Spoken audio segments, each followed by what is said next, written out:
গাজা ইসরায়েলের আগ্রাসনের পর থেকে গৃহহীন ফিলিস্তিনিরা মানবেতর জীবনযাপন করছে।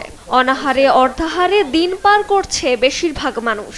এছাড়া অস্বাস্থ্যকর পরিবেশে থাকতে হচ্ছে তাদের। আন্তর্জাতিক বেসরকারি সংস্থা অক্সফাম বলছে, গাজার অধিবাসীদের 2/3 বেশি অবরুদ্ধ এই উপত্যকার আনুমানিক 1/5 কম জায়গার মধ্যে গাদাগাদি করে থাকছে। গত মে মাসে বিভিন্ন ত্রাণ সংস্থার চালানো জরিপে দেখা গেছে, এই জরিপের আগে গাজার 85% শিশু প্রতি 3 দিনে অন্তত একদিন সারাদিন না খেয়ে কাটিয়েছে। জাতিসংঘের পরিসংখ্যান তুলে ধরে অক্সফাম বলছে, রাফায় গত 6 মে স্থল অভিযান শুরু করার পর দিনে গড়ে মাত্র 8টি ত্রাণবাহী ট্রাক সেখানে ঢুকেছে।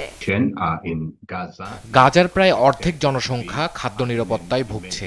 গাজার অধিবাসীদের 2/3 বেশি অবরুদ্ধ। এই উপত্যকার আনুমানিক 1/5 কম জায়গার মধ্যে গাদাগাদি করে থাকছে। এটি একটি ভয়ানক পরিস্থিতি, যেখানে আমাদের জরুরিভাবে ক্ষতিগ্রস্ত জনসংখ্যার সহায়তা করা প্রয়োজন।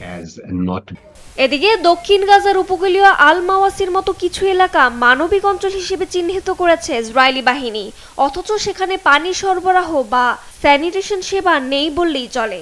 অক্সফাম বলছে, আল মাওয়াসিতে মানুষ মানবতর জীবনযাপন করছেন। সেখানে 5 লাখ মানুষের জন্য রয়েছে মাত্র 121টি টয়লেট, অর্থাৎ একটি টয়লেট ব্যবহার করছেন গড়ে 4130 জন। রজনী রহমান, নিউজ ডেস্ক, দেশ টিভি।